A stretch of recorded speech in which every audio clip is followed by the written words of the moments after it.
Last 30 days में हमने generate की है 10 लाख की सेल और हमने ऑर्डर रिसीव किए हैं 1200 ऑर्डर।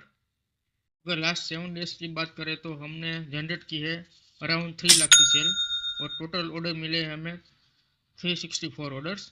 हाँ जी दोस्तों, ये सब हमने किया है ड्रॉप शिपिंग से।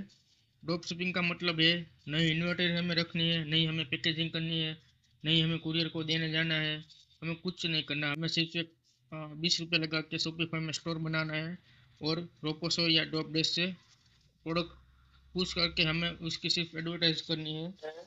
हाँ जी, मैं हूँ अंकित और मैंने चालू किया है ई कॉमर्स ब्रांड। अगर आज की सेल की बात करें तो आज हमें टोटल ऑर्डर रिसीव हुए 17 ऑर्डर और टोटल सेल्स हुई है हमारी 13,000 रुपीज़ की।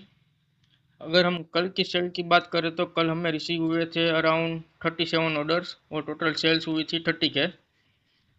ये सब जानने के लिए आपको क्या करना है, कैसे करते हैं वो सब अगर जानना है तो कमेंट में लिखे ड्रॉप शिपिंग, मैं आपको अपने ग्रुप में ऐड कर दूंगा।